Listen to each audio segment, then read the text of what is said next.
کھجوروں کے بارے میں خیال کیا جاتا ہے کہ ان کی ابتدا جدید دور کے عراق کے آس پاس کے علاقے میں ہوئی اور مشرق وسطی اور شمالی افریقہ میں ہزاروں سالوں سے ان کی کاشت کی جا رہی ہے۔ آج کی اس ویڈیو میں آپ کو کھجوروں کے متعلق چند نہایت ہی دلچسپ اور امیزنگ فیکٹس بتاؤں گا، لیکن ویڈیو کو شروع کرنے سے پہلے میری آپ لوگوں سے ایک گزارش ہے کہ اگر آپ میرے اس چینل پر نئے ہیں تو میرے اس چینل کو سبسکرائب کر دیں اور ساتھ میں موجود بیل آئیکن کو بھی پریس کر دیں تاکہ ہر نئی آنے والی ویڈیو کا نوٹیفیکیشن آپ کو بر وقت مل سکے۔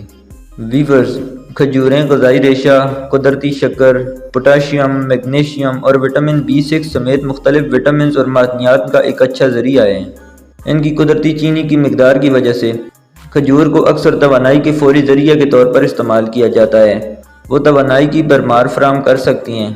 کھجوروں کا تعلق صحت کے مختلف فوائد سے ہے، جیسے کہ ہاضمے میں مدد کرنا، دل کی صحت کو سپورٹ کرنا اور ایسے اینٹی آکسیڈنٹ فراہم کرنا جو خلیوں کو نقصان سے بچانے میں مدد کر سکتے ہیں۔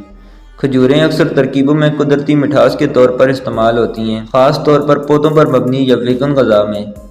انہیں سموتھیز میں ملایا جا سکتا ہے، بیکنگ میں استعمال کیا جا سکتا ہے یا میٹھے ناشتے کے طور پر خود ہی لطف اٹھایا جا سکتا ہے۔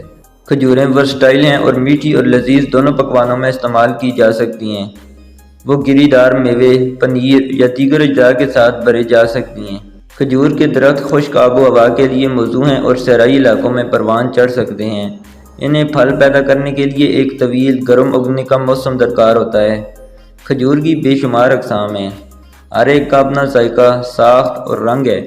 عام اقسام میں میڈجول، ڈیکلیٹ نور اور بارئی شامل ہیں۔ کھجوریں عام طور پر ہاتھ سے کاٹی جاتی ہیں کیونکہ ایک ہی درخت پر پھل مختلف شرحوں پر پکتے ہیں۔ کٹائی میں کھجور کے درختوں پر چڑھنا اور پھلوں کی جرمٹ کو احتیاط سے ہٹانا شامل ہے۔ کھجوروں کی بہت سے معاشروں میں ثقافتی اور مذہبی اہمیت ہے۔ ان کا تذکرہ مختلف مذہبی متون میں ملتا ہے اور اکثر ان کا تعلق برکتوں، کثرت اور مہمان نوازی سے ہوتا ہے۔